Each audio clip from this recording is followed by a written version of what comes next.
I see what a facilitator money is, but I find it hard to know what it feels like to have money. Then ignore it. Because there is a facilitator that is, so much more important than money. We can't even find a fractional comparison, and that is energy and alignment. Money comes as a result of it. People will say, well, money is really helpful, and we acknowledge that it is because it affords me all of these opportunities. And we say, well, energy is so much more important than that, and you have it at your fingertips and you squander it. You don't tap into it. You have this big stream of energy flowing, and instead you choose a worrisome, bothersome thought and pinch yourself off from it. You have this stream of energy that is the clarity and the exhilaration of life that you're all reaching for, and instead you find somebody to be mad at and you pinch yourself off from it. And we say, it's vibrational poverty that's going on around here, not pinching yourself off from money. Money is a byproduct of alignment, you see. So just get focused upon what matters, and everything that you want will then flow. Nothing is about money. Take money out of the equation and put only alignment in, and watch what happens. Okay. How can I be more aligned with the masters who've come here to teach us on this planet? By acknowledging that all any of them have for you is an example of alignment. You make it sound so simple. What a master has mastered is alignment. And so it isn't what they say, it's what they demonstrate. And what they're demonstrating is alignment. So if you can focus on that, watch their characteristics. How do they seem to be? Are they worried or are they calm? Are they kind or are they mean? Are they frustrated or are they on top of life? Are they eager or are they depressed? Are they happy or are they sad? In other words, look for the emotional indicators of what they're doing with their vibration and mimic it. Let them teach you. Abundance, teach love, teach healing. Have those things present. Well, someone teaches love by loving.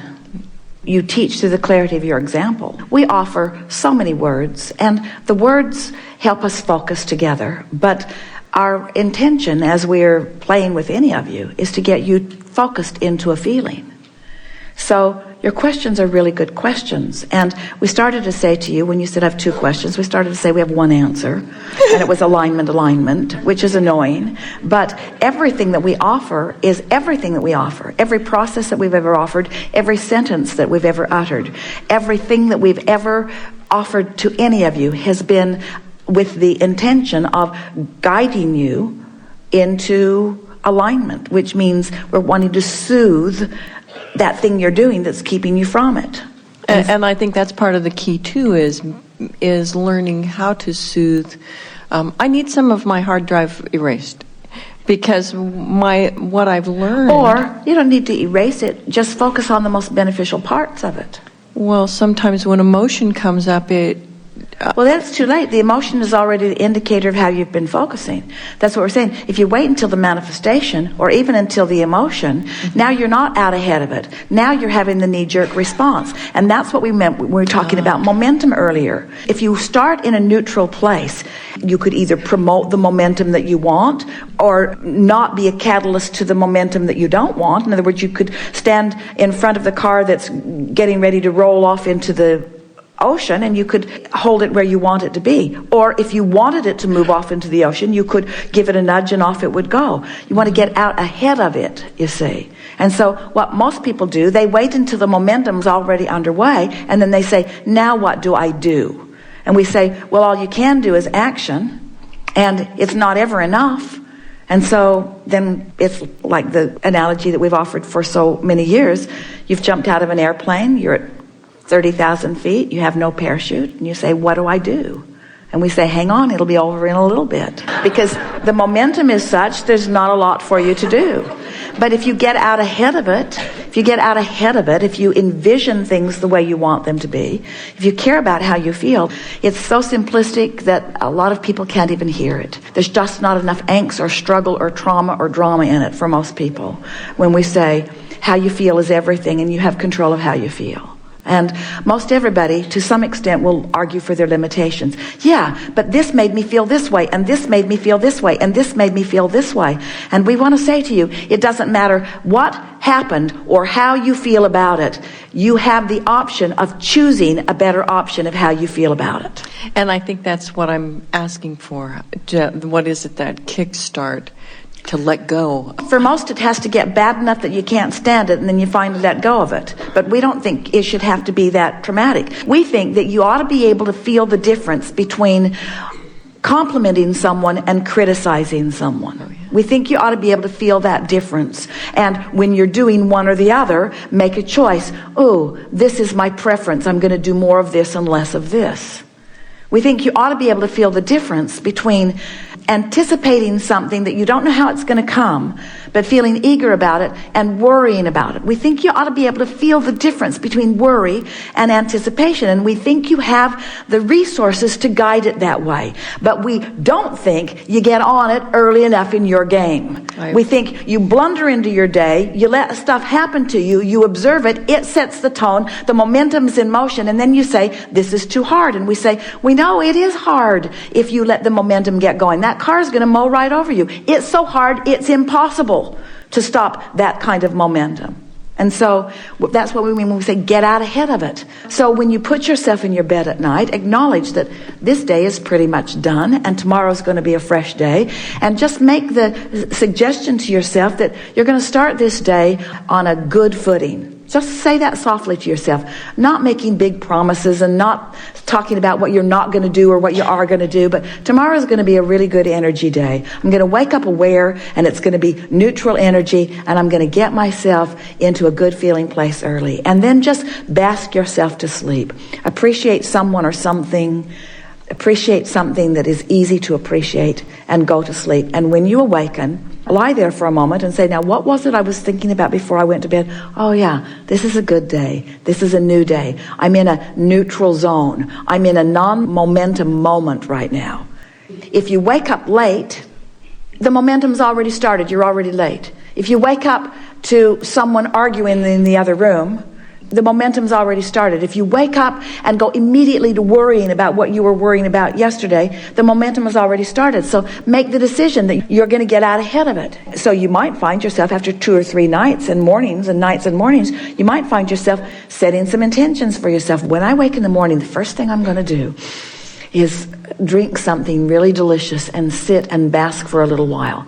And I think my favorite place to do that would be there. Yeah. I think in the morning when I wake up, I'm going to drink something lovely and I'm going to refresh myself and I'm going to sit and bask for just a little while right there. Now, you've already started momentum. Now, some of you are saying, oh yeah, well, like good chance I'm going to have for doing that because when I wake up in the morning, all hell always breaks loose in my life. And we say, all right, so you've already crashed up against some momentum. So you have to take a different tact. So you have to go even more general than that. So you have to start saying to yourself, well, I think I could carve out a place somewhere in my day where I could do something like that, and I'm going to look for more opportunity to do that. In other words, you just have to keep finding more pleasant thoughts and fewer unpleasant thoughts until you convince yourself that you are capable of controlling the direction of the way your day is going to go. And it won't take very much before you start showing yourself that if you give yourself a chance of being in a neutral place where there's no momentum, in other words, you're not doing that thing you do that's taking you off in the direction that you don't want to be and getting defensive right away. If you can just give yourself a few days of this experience of this neutral zone, you will discover that neutral means the cork will float. That neutral means you'll let go of the cork and the cork will float into the higher frequency. In other words, you don't have to paddle your way up into the higher frequencies. You just have to stop holding yourself down in the lower frequencies. And so it is so much simpler than any of you have been giving yourself. How many of you are enjoying getting out and running every day or any day, some days? How many of you like to take a good run? And have you noticed that when you do it, that there is a momentum in the way you feel? Runners call it getting into a zone. They can't even really explain what it is. But they've started in a neutral place, and the movement itself is distracting them enough from enough other things that it gives them a clear place for their energy, and it allows their energy to raise, you see. And so that's what we're suggesting, is that you get out ahead of it. Get out I ahead had of it. already learned some of that from some of your teachings about go to bed. I have this wonderful bed, and I crawl into bed, and I think those good thoughts, and I wake up in the morning, and I do that. But then, So like what you are said, some of the shit hits first the fan. thoughts that you come across in the morning? What are the, just call them out and we'll repeat them, we'll find them, but what are the troublesome thoughts that you're bumping up against? Bumping up against, it's a good way to say it because it's active in your vibration, so you're bumping up against it. What are some of those early morning bumping up against unpleasant thoughts that you're finding? Take it easy there just a little bit. So I feel physically uncomfortable. What else? I don't want to go to work. I didn't get enough sleep. What else? I have too much to do. So now, let's just take those. I have too much to do. When you say that, that just keeps that momentum going. So what if when you go to bed, you will suggest to yourself that eventually I'm going to come into alignment with what I have to do? Just that soft suggestion. Eventually, I'm going to come into alignment with what I have to do. Eventually, I'm going to access the leverage of the energy that creates worlds, and I'm going to get that energy helping me out on some of this. Now, you've already, just with that statement, the night before you made that statement, when you wake up in the morning, if that previous thought had any momentum, it won't be as much momentum as it had before you made that statement. So now you awaken, and you might even notice that for the first time in a long time, you are feeling a little bit of ease. And then you want to stop and say to yourself, out loud if you want to, but at least acknowledge that it happened, I am having a realization of some ease. That realization of that ease is a momentum that is different from what I've had before. You see what we're getting at? So that you start noticing that the things that you're saying and that the things you're focused upon in an attitude of more comfort. So let's say you wake up in the morning and your body hurts. When you put yourself in your bed at night, lie there for a little bit and try to find something that makes you feel comfort in your body. Appreciate the softness of the bed, or appreciate the comfort of the pillow. Focus upon something that feels good. Try to put yourself in a comfortable position where you are acknowledging, this feels good. This feels good. We really, really want you to hear us when we say, don't try to stop momentum. That's what makes you think you can't do it. That's what makes you think you're doing it wrong. That's what makes you think it's too hard. You're trying to stop momentum that is already in motion. Don't worry about stopping it. Let it play out. It's not going to be that bad. Let it play out. Let the momentum play out, and put your energy, your mindset, your determination toward getting new energy started. So instead of saying, I'm going to try to get my body to stop hurting, start saying, oh, this feels good. Oh, that tastes good. Oh, this is relaxing. Oh, this is a good thing. Get that momentum going. And it is our promise to you, with far less attention than you have put into almost anything else that you are doing, you will begin to dovetail with this energy that creates worlds, and you'll begin to feel momentum. And it won't take long before you'll begin to feel a sort of invincibility.